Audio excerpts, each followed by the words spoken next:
होश संभालते ही सबसे पहला शौक जो मेरे दिल में था वो बस इतना ही था कि मर जाऊं और वक्त से पहले मरना इस जहां में वक्त से ज्यादा जिंदा रहने से भी मुश्किल है। मतलब ये कि मैं चाहती थी कि किसी को ये भी ना लगे कि मैंने जानबूझकर मौत को गले लगाया है, यानी कि खुदकुशी की है। फिर जो जहर खाकर गले में दुपट्टा बांध कर या फिर इसी तरह की फजूल सी हरकत करके लड़कियां मरती हैं, ऐसे में अक्सर की शक्ल सूरत कुछ अजीब सी हो जाती है। तो मैं ऐसा भी नहीं चाहती। चाहती हूँ कि मरते दम मेरी ज़ाहिरी हालत भी दुरुस्त रहे, जो देखे वो कहे जैसे बस अभी अभी आंख लगी हो, जैसे कोई मासूम फरिश्ता सो रहा है। इत्मीनान और हल्की सी मुस्कुराहट चेहरे पर सजाए, कुछ घर का माहौल भी पुरसुकून हो, सब अपनी अपनी जगह हंसी खुशी बसे हुए हों, क्योंकि मैं ये भी नहीं चाहती कि मेरे मरने पर घर वाले सर पर हाथ मार कर कहें कि लो भला ये कोई वक्त था मरने का।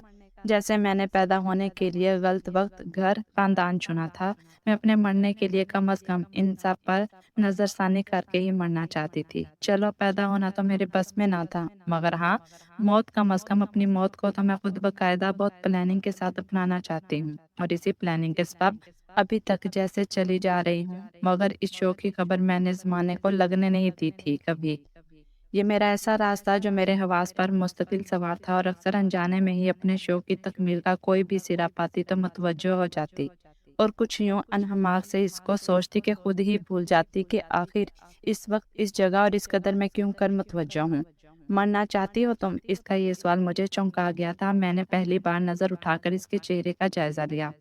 कुशादा पेशानी, जिस पर ऊपर चलते पंखे की हवा से उड़ते बालों की दो चार लटें कभी इधर तो कभी उधर होती, गहरी स्याह बड़ी बड़ी आंखें जो शायद नींद की कमी के बायस अक्सर डुबडुबाई हुई लगती हैं, और चौड़े दहाने पर गुलाबी होंठ जो मुआयने के वक्त भींचे रखता, और इस सवाल जवाब के दौरान हल्का सा एक तरफ को खम दबे कुर्सी पर हल्के हल्के झूलता जाता, मगर हैरत अंगेज तौर पर इस वक्त ये होंठ मुस्कुरा रहे थे। इसको कैसे पता चला? मैंने दिल में सोचा। वैसे भी डॉक्टरों के पास इस तरह के सवाल जवाब का वक्त भी कहाँ होता है।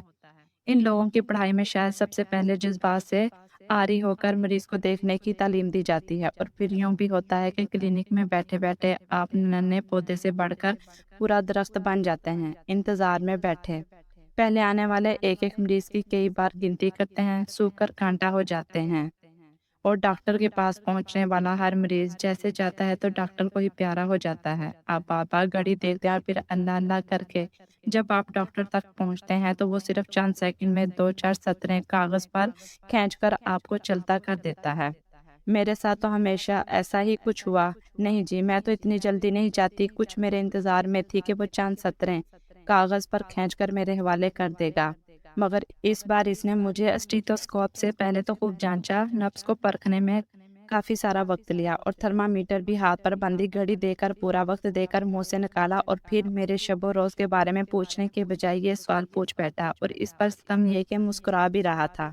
मैं गड़बड़ा गई, पहलू बदलने लगी। वो मेरी हालत देखकर फिर गोया हुआ, पिछले हफ्ते जो एंटीबायोटिक लिख कर दी थी तुमने ली होती तो अभी तुम्हारी हालत बेहतर होती। तुम्हें बताया भी है कि सर्दी में इस बीमारी को बहुत एहतियात से लेकर चलना होता है।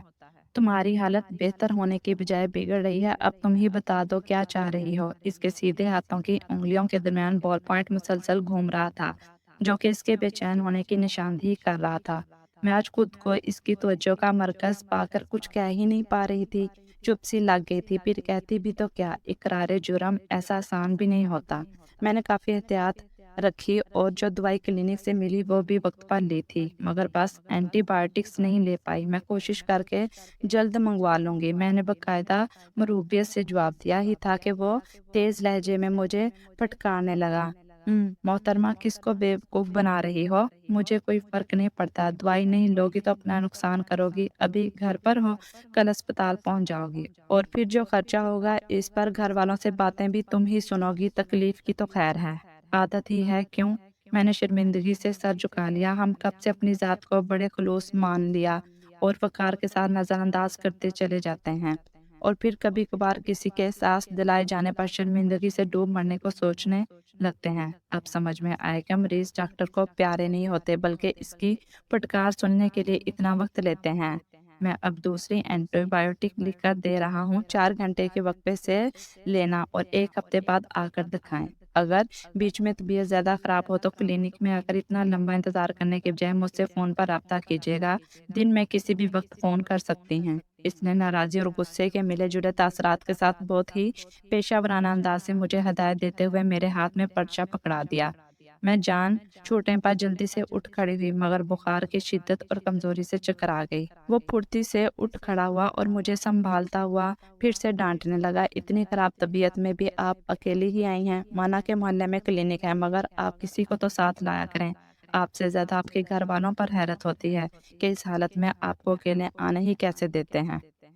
اس نے مجھے واپس سیٹ پر بٹھاتے ہوئے انٹرکام کا ریسیور اٹھا کر کمپاؤنڈر کو اندر بلایا تھا، جو فوراً اندر آ گیا تھا۔ زاہد، ان کو گھر چھوڑ کر آؤ، اور ان کا کوئی گھر والا ملے تو میرا پیغام دینا کہ میں نے مریضوں کی پک اینڈ ڈراپ کی سہولت نہیں دی ہوئی۔ اپنے اکیلے مریض اپنی ذمہ داری پر بھیجا کریں۔ میں نے اپنی صفائی میں کچھ منمنائی اور نہ چاہتے ہوئے بھی زاہد کا سہارا لیے کمرے سے باہر آ گئی۔ پورے راستے ڈگمگاتی رہی اور غصہ بھی کھاتی رہی۔ بیماری میں بھی میرا کوئی احساس نہیں۔ اسے بدتمیز ایک تو گھر پر بلایا تھا کہ آ کر دیکھ لیں، مگر صاف مکر گیا اور حکم دے دیا کہ کلینک پر آ کر دکھاؤ۔ اوپر سے ذلیل بھی دریا دلی سے کر رہا ہے، جیسے اس کا حق ہو۔ غصے کی ایک لہر اس پر چڑھ دوڑی۔ میں بھی تو ذرا ذرا سی بیماری کو گلے سے لگا کر رکھتی ہوں۔ اب اگر یہ کھانسی ہر سردی میں ہوتی ہی ہے تو کیوں میں اس کے ناز اٹھاتی ہوں؟ پڑی رہوں کمرے میں اور چپ چاپ مر جاؤں، مگر نہیں، کھانسی سے مرنا بھی کوئی مرنا ہوا جیسے شیر چوہے کی موت مر جائے۔ میں مرنے کے لیے ایسی معمولی بیماری کو ناکافی سمجھتی تھی، مطلب بیمار ہو کر ہی مرنا ہے تو کوئی ایسی انوکھی بیماری ہو جس کا نام بھی مشکل ہو اور جو لا علاج ہو، جس کا چرچا پورے شہر میں نہیں تو کم از کم محلے بھر میں تو ہو کہ مجھے ایسی جان لیوا بیماری لگ گئی ہے۔ لوگوں کی آنکھوں میں افسوس امڑ آئے، لہجوں میں میرے لیے مٹھاس بھر جائے، ایسے میں کسی کو شک بھی نہیں ہوگا۔ اور پھر کھانسی سے اول تو میرے مرنے کے بہت ہی کم چانس تھے، دوسری تکلیف دہ کھانسی کے دورے اور شدید بخار سہنے کی کوئی حد ہوتی ہے۔ میں تنگ آ کر آخر کار ڈاکٹر یعنی اپنی پھوپھی ذات کے پاس دوڑ جاتی، مگر یہاں اس بار کچھ غلطی یہ تھی کہ کافی طبیعت خراب ہونے پر میں اس کے پاس پہنچی تھی، اور پھر اچھا خاصا دوائی لیتے لیتے خود سے کسی بات پر ناراض ہو کر دوائی چھوڑ بیٹھی تھی۔ اور اب جو پورے گھر میں اکیلی ہوئی اور طبیعت کچھ زیادہ ناساز ہوئی تو ڈر کے پھر ڈاکٹر کے پاس دوڑی آئی، جس کا خمیازہ بھی بھگت لیا تھا اور اپنی حد سے زیادہ بے عزتی بھی کروا لی تھی۔ چلو اب سکون رہے گا، ہم جیسوں کو دن میں ایک بار کسی نہ کسی سے ذلیل ہونے کا ایسا چسکا لگا رہتا ہے، جیسے کوئی بڑی بیماری سے بچنے والا ٹیکہ۔ کچھ بھی ہو ٹیکہ، کچھ بھی ہو ٹیکہ لگوانا ضروری ہے۔ بے عزتی کا ٹیکہ دو چار گھر چھوڑ کر ہی میرا گھر تھا۔ دھیرے دھیرے قدم اٹھانے پر بھی چند منٹ میں ہی گھر آ گیا۔ گھر پر کوئی ہوتا تو ذات اس کا پیغام دیتا، میرے پاس گیٹ کی چابی تھی۔ میں شکریہ کہہ کر گھر میں داخل ہوگی اور چکراتی اپنے کمرے میں پہنچ کر بستر پر گر گئی۔ سب گھر والے ایک شادی میں گئے ہوئے تھے اور میں نے اکیلے کلینک جانے کے ڈر سے ہی اس کو فون کیا تھا کہ مجھے کلینک سے واپسی پر دیکھتا جائے، مگر اس نے بدتمیزی سے انکار کر کے مجھے کلینک میں بلایا تھا۔ ویسے تو اکثر ہی وہ کلینک سے ذات کو دوڑاتا اور کبھی چائے تو کبھی پانی منگوا لیتا تھا، مگر بیمار دیکھنے کے لیے کبھی نہ آتا۔ یہاں تک کہ بابا جانی بھی موسمی بیماری کی دوائی لینے اس کی کلینک جانے پر مجبور تھے۔ اس پر بھی سب اس سے خوش تھے، کیونکہ اس قدر اکھڑا بد دماغ اور بدتمیز صرف میرے ساتھ ہی تھا۔ خاندان کے باقی لوگ اس کی خوش اخلاقی کی تعریف کرتے نہ تھکتے تھے، اور میں اکثر حیران ہوتی، میں جس طرح لوگوں کو ان کے رویوں اور حالات کو دیکھتی ہوں، اس طرح دنیا ہرگز نہیں دیکھتی۔ میں آج تک دنیا سے الگ تھلگ دوسری نہیں بلکہ شاید تیسری سمت میں کیوں سوچتی ہوں، اور اسی وجہ سے دنیا کی نظر میں ناکام ہوں۔